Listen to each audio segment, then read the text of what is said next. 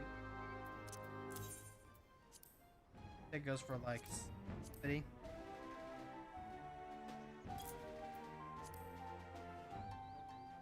Can't just get a free shrimp check, like feet pics. I don't know what Jess is doing over on their channel. We don't do that over here.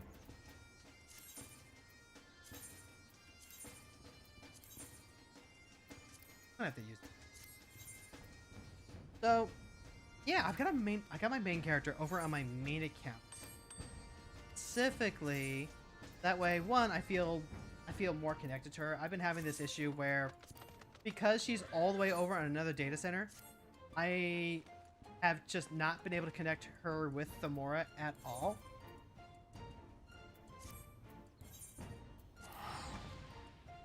But just is doing the Boba toggle that never turns off. Yeah, at this point it's just like part of their model. Not even a redeem, it's just a part of their model. And we tell them, don't just give the boba away for free. They're like, no, they like the boba. So it's just a part of their model. Remember, people, when you draw fan art of Jess, draw them with their boba. Yeah, having my main account on a separate server just did not feel complete. It didn't feel holistic enough. Because I have this character that I've had for years. Like, years longer than I've had Thamora. And she's over on another DC. And it sounds so incidental. With the DC travel that we have, with the DC transfers we have, I can bring my main character over to Crystal, no problem. Like, she can visit, no problem. But then she doesn't have access to her retainers. She doesn't have access to... Map are we on? You're on... good old-fashioned...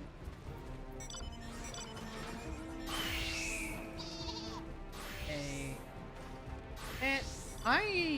I'm gonna have to figure out like an agnostic aiming costume that I can just like put characters in.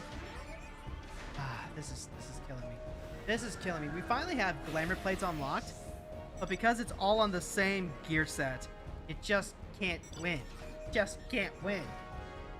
I guess it doesn't really matter. It's like PvP is like the only time.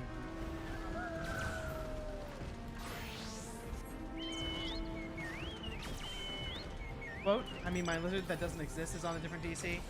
Yeah, but like, if you ever wanted to like play her, then you would have to reconnect to that DC, and you would have to wait, do the little bit of incidental waiting time. If you wanted to play with other people that are on your home server, you would have to transfer her over.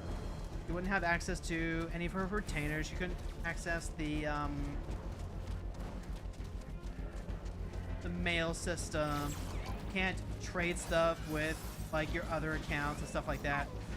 So that ends up being one of the reasons why I ended up wanting to bring my main character over to go with Thamora. I just like being able to have these accounts communicate to each other. When I was first playing with Thamora, when I leveled up all my gatherers, one of the things that I did was have Ori basically be a real life retainer. Go out to some of the later game areas that Thamora can't access and just buy gear. Like, I could have bought gear off the market board, but it was cheaper, pretty cheap and easy, just buy vendor gear and use that for a little bit. We need 10 more glamour plates is what we need. You're not wrong. God. so often it's come up that people just really, really want WoW's transmog program. Where, if you're familiar, what WoW World of Warcraft can do is they can make it so that way once you have a piece of gear, it's just cataloged, right? It doesn't take up space or anything. It just like fills. It just checks off a little box in the catalog that says, "Yep, you have this piece of equipment that looks like this." You can now basically glam that onto whatever you want, and there's no space requirements, no glam chest or anything. No, seriously, even 5 more would totally change how you float classes.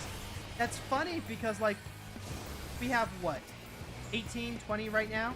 We used to have only like 15, so we just got like 5, 6 more glam plates. And people still want more. Understandably so. I am in agreement. I want more glam plates. But it took forever just to get those 5 additional ones that we just got.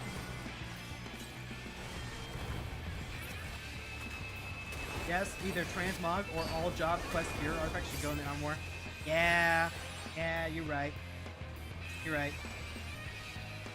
Like, that is just like the thing that I will also agree with. Actually, hold on. Can I like reapply my glamour in base? Or can I not because this...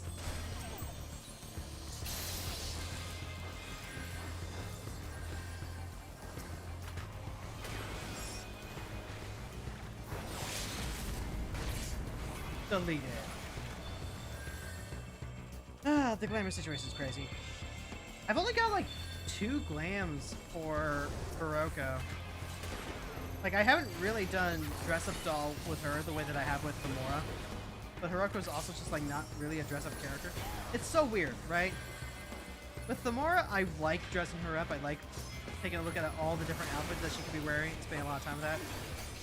Hiroko is just not that kind of gal.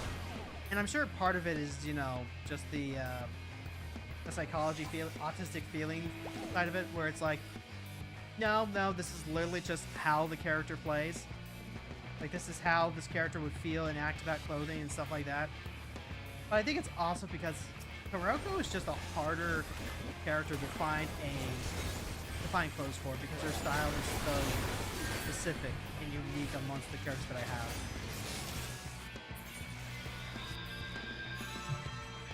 Gamora is kind of more generically pretty. Yep, I cannot apply glamour. Gotcha. Gamora's just kind of like generically sapphic and pretty, so she's a lot easier to find outfits for. Finding things that suit Hiroko, who is naturally more butch, in a game where male-female clothes models are still in effect, is also a little awkward. Because like, we can glam a lot more, and they have removed a lot of the gender-locked glams. But it doesn't change that there are some clothes, like the Ishgardian stuff, the Neo Ishgardian equipment, that just, I don't know.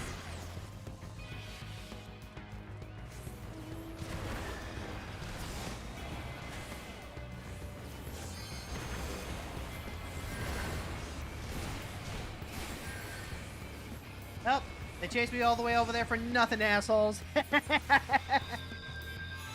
It's insane. The only job gear that goes in the armor chest is literally just Rumbleborn stuff. And only if you don't upgrade it to the Diable. Honestly, yeah. Yeah, it is kind of crazy, isn't it? I would absolutely love for every single piece of job gear to go into the... Oh, that's not good. There we go.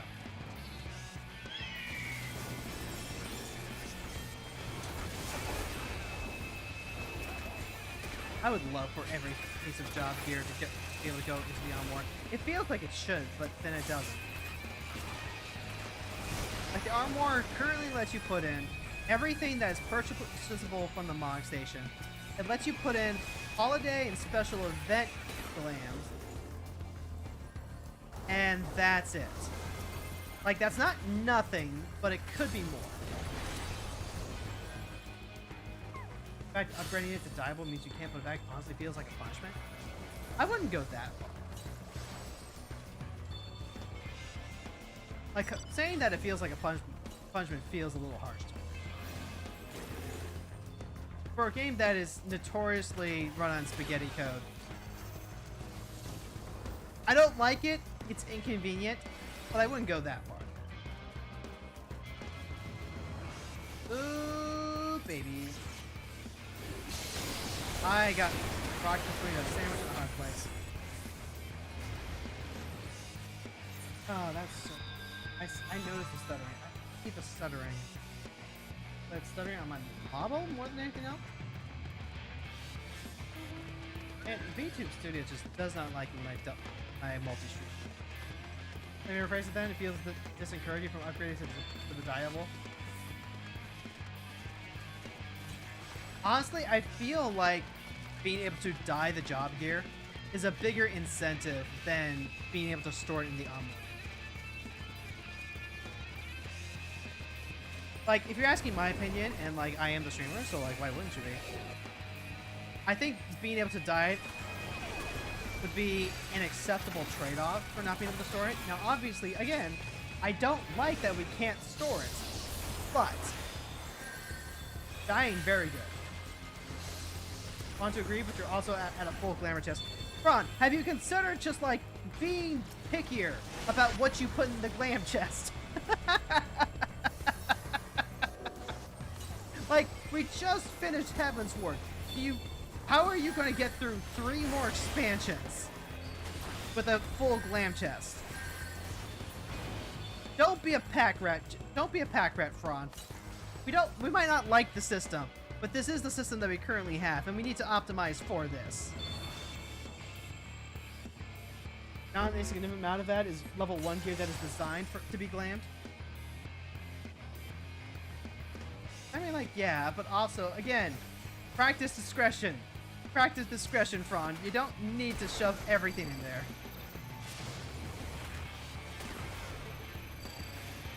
Actually, that reminds me. I need to toss out decent a ton of the Garo gear.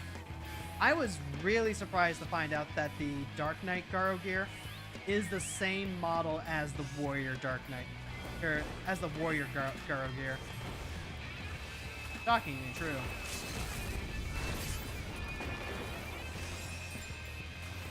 Also, hi Sam! Thanks for stopping by. By the way, chat, if I can, like, you know, shift the topic just a little bit. I was kind of incidentally perusing streaming tips earlier today, and I found something interesting. So, a tip that for streamers, for wannabe streamers that I have not heard before, has to do with scheduling. Now, you may be familiar and, you know, think it's even rather obvious that you want to be able to stream when people are available to watch. Like, okay, yeah, yep, okay, yeah, makes perfect sense. What you might not have considered is the ratio of streamers to viewers for any given category. What does that mean? Let me explain. So, Twitch Tracker has stats for how many people are watching a given category of game and how many people are streaming that category of game. What I saw recommended is that if you want to help your discoverability, what you want to aim for is to stream a particular category, the category that you're interested in, when the viewer to streamer ratio is at its closest. I.e.,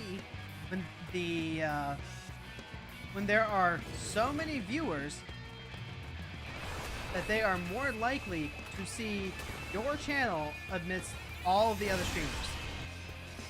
And what's interesting, I took a look at this just to like, you know, out of sheer curiosity.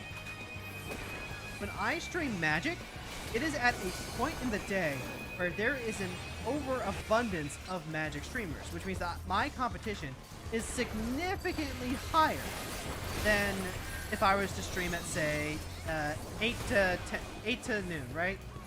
If I was to stream somewhere from 8 in the morning to 12 noon, I would have significantly less competition at a point where there are a lot of people who want to watch Magic. Now, the exact reason for why those numbers are is not something I have any insight into. And I'm not really going to speculate at this time anyway. But something that's really interesting is that when I switch over to Final Fantasy, the opposite is true. I am streaming Final Fantasy at a point where there are a lot less people streaming Final Fantasy 14. So like that target is actually being hit in this time slot when I'm playing Final Fantasy.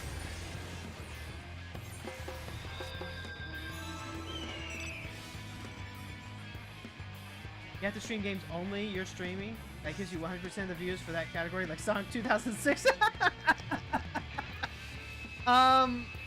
That's not incorrect.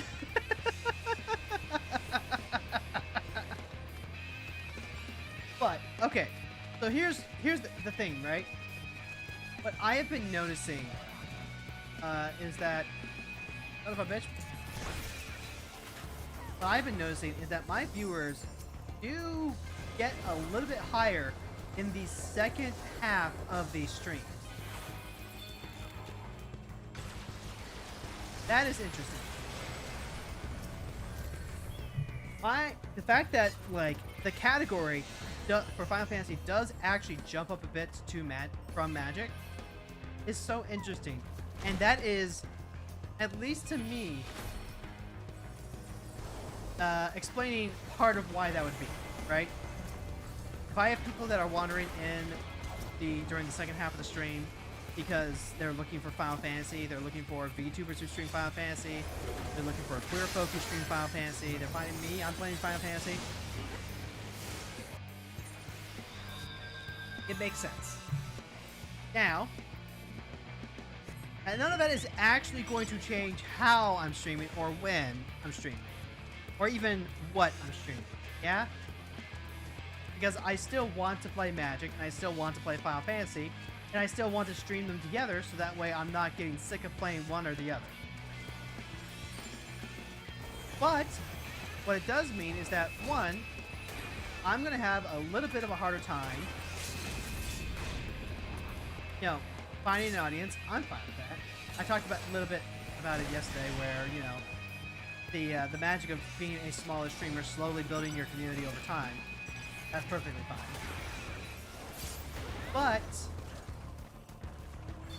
But it does mean that I have some ideas for how we can make things work for, I don't know, the rest of V Chronicle, for any sort of collabs and stuff. Whichever. If I have like special events that I want to do, that's actually really important.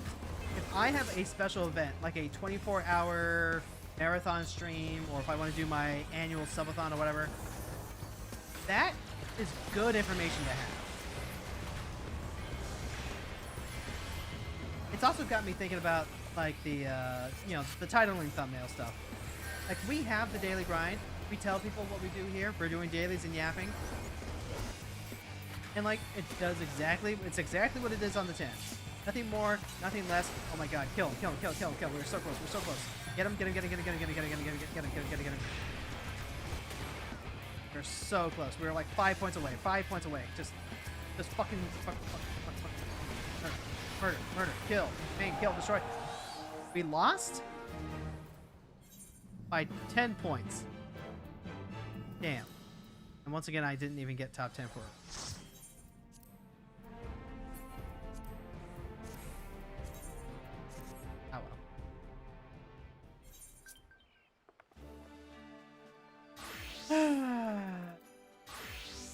Arrivederci.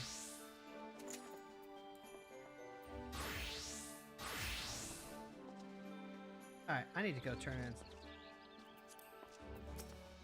things. I could just like continue breaking these down, but honestly, I still really... So yeah, that is a very, very important thing to keep on.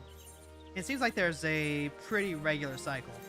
It was something that it corroborates something that I was thinking about earlier, which is, damn, I really only have time to watch streams late at night. I wish that there were more people that streamed in this exact time slot that I happen to be on. And when exact time slot where I happen to be on. As it is, it's fairly slim pickings, partly because it is so late at night. Not like I'm gonna be able to take advantage of that, but that is just like a real thing, and it varies over the past week. What you would want to do is you would want to go to twitchtracker.com and you'd want to check out the 7-day summary just to like see the averages and start adjusting that for there. By the way, speaking of adjusting for averages there and then, statistically speaking, most of you are popping in during the Final Fantasy segment. So real quick, 2 things. 1, hi, my name is Hero Girl. I stream daily for 2 hours each day. We play 1 hour Magic and we play 1 hour Final Fantasy. And all we do is we just take care of our dailies and hang out and yap. If you like hanging out and you like Magic, come on and stop by when we start around 2 o'clock p.m.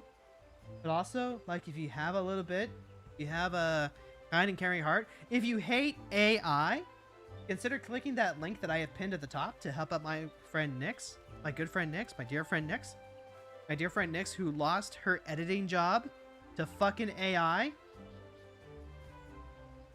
Now she's struggling to pay for her power, even though she consumes thousands of times less power than any given AI data center. Yep. Real story.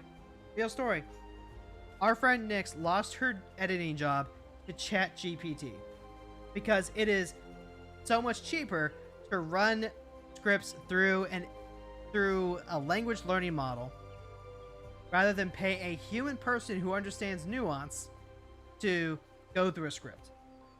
CEOs need to be pinated? Absolutely. I will pinata the shit out of them.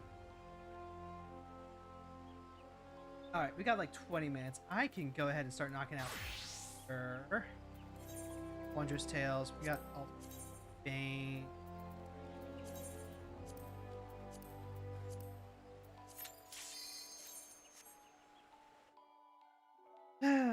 So at some point in the future, when I like not my essay, I think I can do okay with my essay as, even though Nyx will be doing some beta read services for me for that. But when I get to the point where I'm ready to start publishing my fiction, I want to 1000% be able to afford paying Nyx what she is worth. It'd be like $2,000 Canadian in order to afford a full novel's worth of edits. Yep, like $2,000 Canadian. $2,000 Canadian. That's like 1,600 USD. Publishers don't want to pay that. Can you believe that? They don't want to pay that for books that have the potential to earn them tens of hundreds of thousands of dollars from top sellers and stuff. They don't want to pay human editors. Instead, they're just going to get diminished. Get what you pay for, I guess. I cannot do. Just turned 5.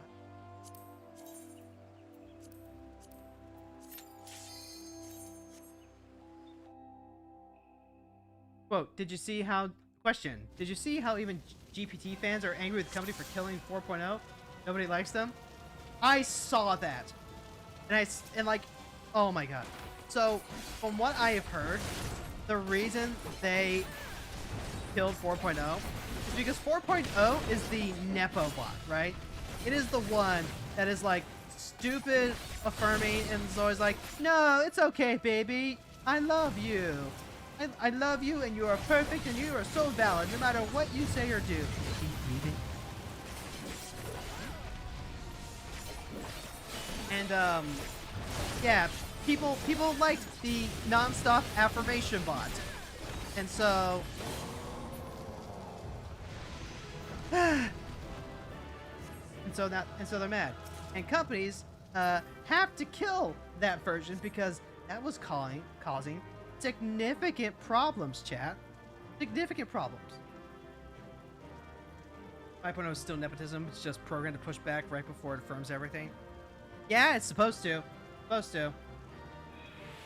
Like, it all fucking sucks, but like, no, 4.0 is the one. If I can, like, actually, for a second. 4.0, I believe, was the one that is associated with the loss of several children. And these are terrifyingly well documented. Horrible things happen. Anyway, getting away from super serious talk.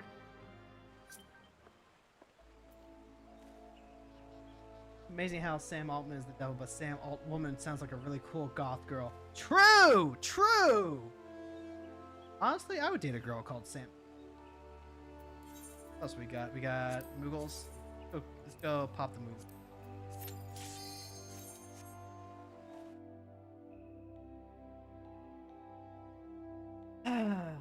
Let's talk about something fun, guys. I don't want to get too stuck on it.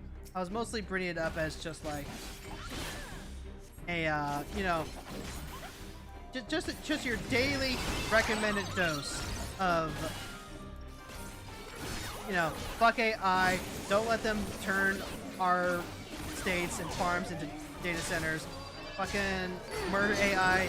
It is perfectly legitimate to, like, your feelings of wanting to walk through a crypto mining plant and language learning model with a giant magnet are completely valid. But I don't want to spend too much time on that. You know what we can do? We can talk about video games. I like talking about video games. I just finished playing that click and point adventure last night, actually. Like, legitimately, I actually did finish playing Pedro's Adventures in Spanish. And, like, credit where it's due. That game helped me feel significantly more confident with how well I know and understand Spanish than I did beforehand. Like, I was kind of terrified beforehand that I was going to be overwhelmed by going full immersion Spanish. But no, it was actually okay. And the ending was, it was silly, it was cute, there was a fun little twist.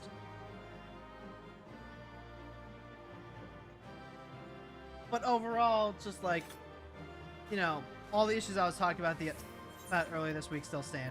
I got to remember what it feels like to lose trust in a game and a developer after playing like just non-stop bangers after bangers after bangers after bangers.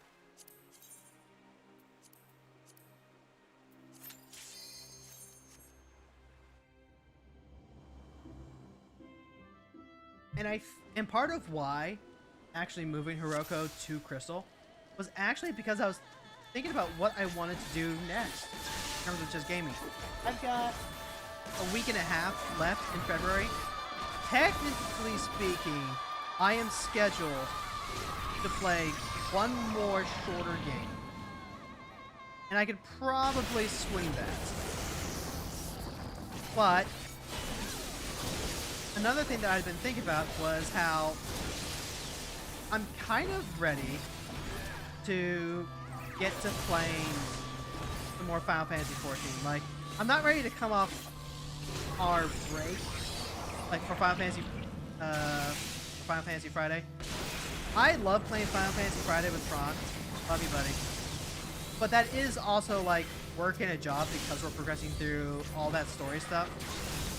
You're not supposed to pop up like that. And doing the daily grind, that is also different from just playing normally, right? Like, I don't consider this playing the game. I consider this doing my chores. Playing the game to me is like, you know, spending the time to read the side quests, spending the time to read the stories, to mess around with glamour, to do G-posing, stuff like that. That to me is playing the game.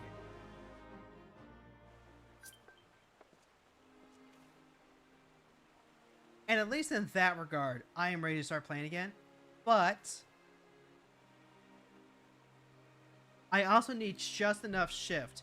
Like, I'm doing more stuff on Thamora. I went and did all the healer job quest that I was missing for Scholar and White Mage. And then I started Dark Knight. I have a week. Darknet, Void Arc, Fist of the Father.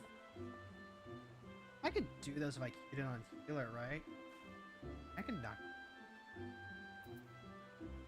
Might even get like some second chance points to help me. Oh. Sure, yeah.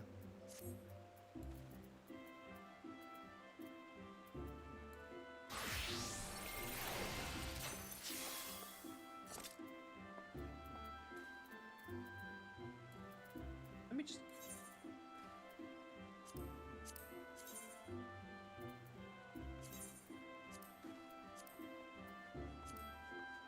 Father. Perfect.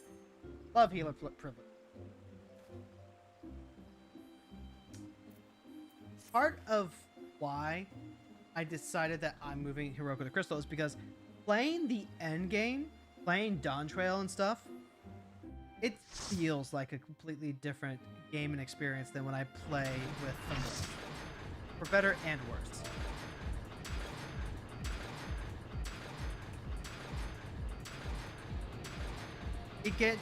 I get a completely different experience. And I think that divide, that remove, is part of what's going to help me appreciate playing through Heaven's Word. When I play through Hiroko, I see all the yellows, and it reminds me of all the things that I haven't done on her. But that's also okay, right? It's okay that she is literally just doing the main story and also the side raid stuff, because Thamora's got that covered. And maybe someday I go through and I clear all that out on Hiroko too. But otherwise, yeah.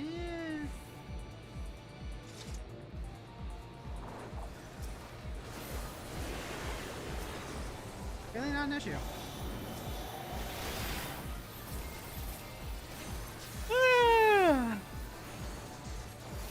That being said, 7.4 came out, what, way back in January? It was like December, January, so it's been a couple of months. Just kind of another example of how I'm just not sweating. We don't sweat. We just play at our own pace.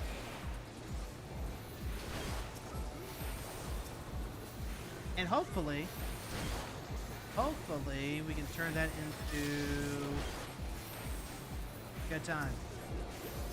And that being said, I'm still going to record the amount of time that I'm playing Final Fantasy XIV on my own. Because if I can see the numbers, as opposed to just kind of nebulously being, oh, I just spent some amount of time playing Final Fantasy, that will help me adjust my schedule for next year. Next year is going to be a less stringent schedule, just kind of period. But, you know. I don't know, maybe I play some Final Fantasy XIV and then I have time to play like one quick small game, like To the Moon or A Little to the Left. Those are smaller games. But also, those games are still going to be around for when I do Ball Games Part 2 later.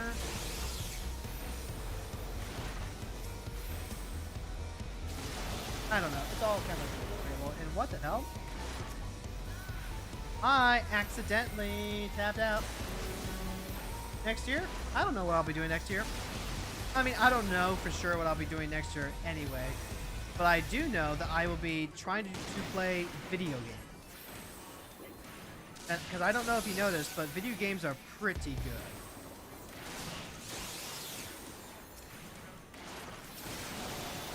I love video game chat. Video games so fun.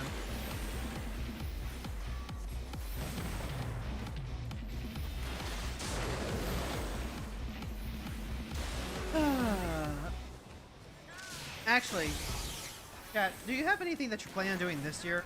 Because like I'm mentioning next year, but we're only like 1/6 of the way through this year.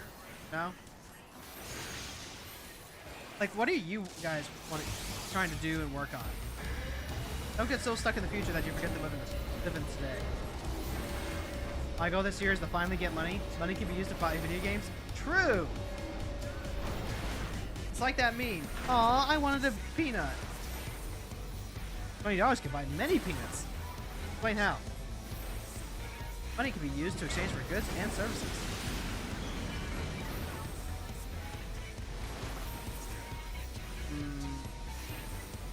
Do I have like anything?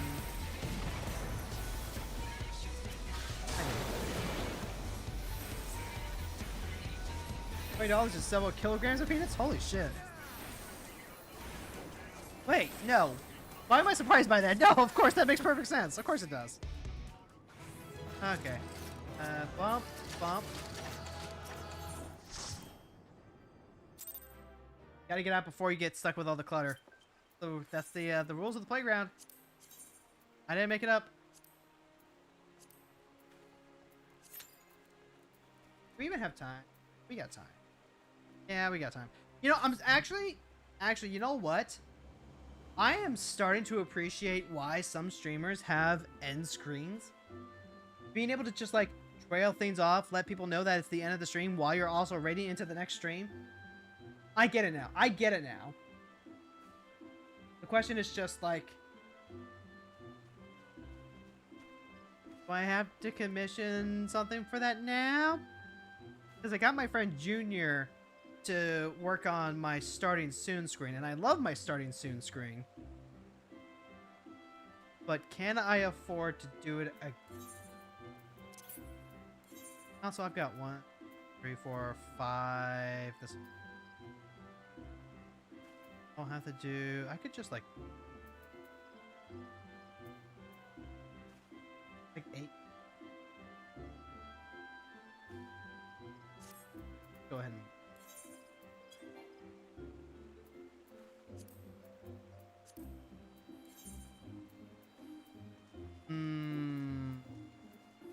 Yeah, we could just like do. Tomorrow we can do leveling roulette, knock out a dungeon. Advanced roulette? Is that what it is? We can do. Let's see, that's normal raid. That doesn't. Lions raid. We'd have to like manually queue in. So okay, no, high level dungeons. There we go. That would do it. We do a high level dungeon. We do a leveling roulette dungeon, and then we can solo the other 2. Not so bad. And it would be modestly the same amount of time as just soloing it. Just like, I don't know. The leveling roulette gives so much XP though, and I do want to like take advantage of doing that at least. I guess it depends. Ugh. Crunchy. I am still so crunchy, guys. By the way, speaking of things that are on my to-do list, one of the things that is on my to-do list is to play some of the multiplayer games that I got last year. Things like Night Rain. I can play that with Fran. I want to play that with Fran and Lila so bad. I want to play that with him. I want to play Jet. I want to play with my friends. But Nanis is also like just casually throwing me an invite and being like, yeah, we can totally play Night Rain together. So I might hop on that at some point. Tonight, I'm going to be hanging out with Soroka and my wife. We're going to play Rabbit and Steel because there's a Rabbit and Steel update. I don't know what the update is. I don't know what it looks like, but I do know that it is there. Rabbit and Steel is another one of those games that is on my list of multiplayer games I want to play with people this year.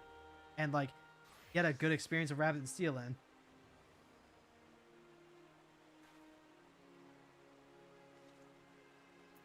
Quote from Fran. I'm just going to cry when I need to get good at Night Rain. Well, getting good at Night Rain, it's really just like, it's speedrun strats, right? Night Rain builds itself as a roguelike, but it's actually a speedrun game. So it's just, okay, this is where we need to go for like this stuff. This is where we need to go for that stuff. Let's go ahead and make our plan, make the most efficient route, and then boom, boom, boom, boom, boom. And that is the fun of Night Rain, which is pretty fantastic because that is exactly what I want to do with Night Rain. Here's a quote from Sam. On my to-do list is to actually play less 14 and more small games. Last year I played 14 as 90% of your total Steam time. Holy shit. Good luck Also, congrats though, because like, you know, we've all been there. We've all been consumed by the monster that is Final Fantasy 14. There's no shame in that. But also, playing more short games very good. Actually, I have some recommendations. I have these VODs on my YouTube channel for when I played it. So, you know, at some point, I would recommend checking out games like Refined Self, the personality test. That is a very fun game to play. I played it. I cried the first time. I played it a couple more times, and I just, wow, it is a very, very somber and beautiful game. Refined Self personality test. It's one of those games that came around as kind of like one of the meta meme games. Seemed like everyone gave it a run.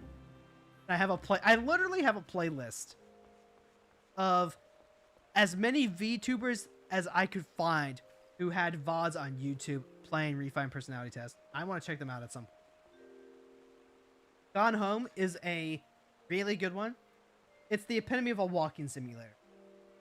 In fact, I'm pretty sure it is the game that coined the term walking simulator from all the people that were calling it that as derivative. It's literally just walk around a house and learn about the story of a family. Just literally almost nothing, like almost entirely environmental storytelling. That was an amazing story. That was an amazing experience to go through. Oh, and then there's also Minute, M-I-N-I-T. It's literally it plays like Legend of Zelda, except you have 1 minute before you die, and you go back to whatever your last home-based save point was. It's Gone Home and Dear Esther. I haven't played Dear Esther yet, but I think you brought that up the last time I played Gone Home. Quote from Sam, I think I don't have Gone Home. I remember the first one I heard about being called a walking simulator was What Remains of Edith Finch. I think I heard that too. Like, there's a couple of games that could lay claim to the first of, like, walking sims. I will definitely say that Gone Home was the first one that I played. And it was amazing, and I want to play more like that at some point. Soroka, I was just talking about you! Girl, we're going to be playing some Rabbit and Steel later tonight, yeah? Yeah? Yeah? Oh, Edith Finch is a great example of a walking sim, but it was not the progenitor. Yeah, okay, yep. Yep, that's about right. Oh, guys, don't go away. We are going to be raiding into someone. And normally I do have a lead the raid redeem, but no one is actually hitting that up, so I will be picking today. Are we currently on the MMO train? We're currently on the MMO train. I do want to like continue raiding into our smaller streamers. So yeah, we'll go ahead and pick up Killjoe.